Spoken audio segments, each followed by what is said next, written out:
Hi മക്കളെ, ഒരുപാട് മക്കൾക്ക് കീം എക്സാമിനെ റിലേറ്റ് ചെയ്തിട്ട് കുറച്ച് ഡൗട്ട്സ് ഉണ്ടെന്ന് തോന്നുന്നു. എനിക്ക് കഴിഞ്ഞ ദിവസങ്ങളായിട്ട് കുറച്ച് മെസ്സേജസ് ഒക്കെ വരുന്നുണ്ട്. അപ്പോൾ അതിന് വന്നൊരു ക്ലാരിഫിക്കേഷൻ തരാമെന്ന് വിചാരിച്ചു. അപ്പോൾ നിങ്ങൾക്കറിയാലോ, കീം എക്സാമിൻ്റെ രജിസ്ട്രേഷൻ ഡേറ്റ്സ് റിലീസായിട്ടുണ്ട്. അതായത് ജനുവരി 31 തീയതി വരെയാണ് നിങ്ങൾക്ക് അപ്ലൈ ചെയ്യാനുള്ള അവസരം ഉണ്ടാവുക, വിൻഡോ ഓപ്പൺ ആയിട്ടുണ്ടാവുക. വിത്ത് ഫീ നിങ്ങൾക്ക് ജനുവരി 31 വൈകിട്ട് 5 മണി വരെ അപ്ലൈ ചെയ്യാം. അതിനുശേഷം ഫെബ്രുവരി 7 തീയതി വരെയാണ് നിങ്ങൾക്ക് സപ്പോർട്ടിംഗ് ഡോക്യുമെൻറ്റ്സ് സബ്മിറ്റ് ചെയ്യാനുള്ള ഡേറ്റ് ഉള്ളത്. അപ്പോൾ രജിസ്ട്രേഷൻ പ്രോസസ്സൊക്കെ പലരും ചെയ്തിട്ടുണ്ടാകും, ഇനിയും സ്റ്റാർട്ട് ചെയ്യാത്തവരത് ചെയ്യാം. അപ്പോൾ ഒരുപാട് പേര് ചോദിച്ചൊരു കാര്യമാണ്, ഞാനൊരു നീറ്റ് ആസ്പിറൻ്റ് ആണ്, ഞാൻ കീം എഴുതേണ്ട ആവശ്യമുണ്ടോയെന്ന്. കുറേ കുട്ടികൾ, എസ്പെഷ്യലി ഇപ്പോൾ ക്ലാസ് 12ൽ പഠിക്കുന്നവർ, നമ്മുടെ സൂപ്പർ കിങ്സിലെ കുട്ടികളും അതേപോലെ ക്ലാസ് 12ൽ പഠിക്കുന്നവർ, ഫസ്റ്റ് ടൈം ഇത് എഴുതാൻ പോകുന്നവരൊക്കെ ഒരുപാട് പേര് ചോദിക്കുന്നുണ്ട്.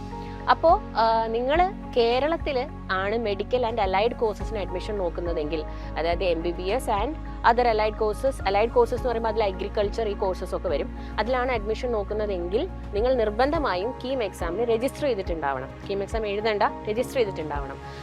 നിങ്ങളുടെ അഡ്മിഷൻ്റെ സമയത്ത്, നിങ്ങളുടെ അലോട്ട്മെൻറ്റ് സമയത്ത് കൺസിഡർ ചെയ്യുന്നത് നിങ്ങളുടെ നീറ്റ് എക്സാമിൻ്റെ സ്കോറാണ്. അപ്പം നിങ്ങൾ മെഡിക്കൽ ആൻഡ് അലൈഡ് കോഴ്സസ് നോക്കുന്നവർ എഴുതേണ്ടത് നീറ്റ് എക്സാം ആണ്. പക്ഷേ കീം എക്സാമിന് നിർബന്ധമായും നിങ്ങൾ രജിസ്റ്റർ ചെയ്യണം, ഫീസ് അടയ്ക്കണം, ആൻഡ് നിങ്ങളുടെ ഡോക്യുമെൻറ്റ്സ് എല്ലാം സബ്മിറ്റ് ചെയ്യാൻ വേണം. അപ്പോൾ എന്നോട് ഒരു സ്റ്റുഡൻറ്റ് ഒരു ഡൗട്ട് ചോദിച്ചിരുന്നു. കഴിഞ്ഞ വർഷം കീം ത്രൂ, ഇപ്പം എഞ്ചിനീയറിംഗ് പഠിക്കുന്ന കുട്ടിയാണ്, എഞ്ചിനീയറിംഗ് ഫസ്റ്റ് ഇയർ പഠിക്കുകയാണ്.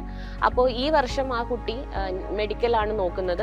അപ്പം വീണ്ടും സെപ്പറേറ്റ് ആയിട്ട് രജിസ്റ്റർ ചെയ്യേണ്ട ആവശ്യമുണ്ടോ എന്നുള്ളത്, യെസ്. കാരണം മെഡിക്കലാണ് നോക്കുന്നതെങ്കിൽ സെപ്പറേറ്റ് ആയിട്ട് കീമിന് ഈ വർഷം രജിസ്റ്റർ ചെയ്യണം. അപ്പോൾ ആദ്യമായിട്ട് എഴുതാൻ പോകുന്നവരാണെങ്കിലും, നിങ്ങൾ റിപ്പീറ്റേഴ്സ് ആണെങ്കിലും റിപ്പീറ്റേഴ്സ് ആണെങ്കിലും, if you are looking for admissions in Kerala, നിർബന്ധമായിട്ടും നിങ്ങൾ കീം എക്സാമിന് രജിസ്റ്റർ ചെയ്യണം. എക്സാം എഴുതേണ്ട ആവശ്യമില്ല, നിങ്ങൾ എഴുതേണ്ടത് നീറ്റ് എക്സാമാണ്.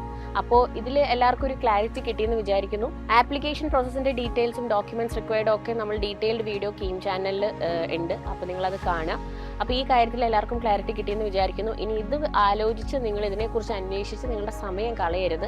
ഇപ്പോൾ തന്നെ നമ്മുടെ XPL 2.0 ബാച്ച് ലോഞ്ച് ആവുകയാണ്. ഇനിയും പ്രിപ്പറേഷൻ സ്റ്റാർട്ട് ചെയ്യാത്തവർ എത്രയും പെട്ടെന്ന് ബാച്ച് ജോയിൻ ചെയ്യുക. അപ്പം അതുകൊണ്ട് എല്ലാവരും ഈ ഫൈനൽ ലാപ്പ് ഓഫ് റിവിഷനിൽ ജോയിൻ ചെയ്യുക. അടിപൊളിയായിട്ട് പഠിക്കുക. നമുക്ക് നീറ്റ് 2026 ക്ലിയർ ചെയ്യാം. Good luck.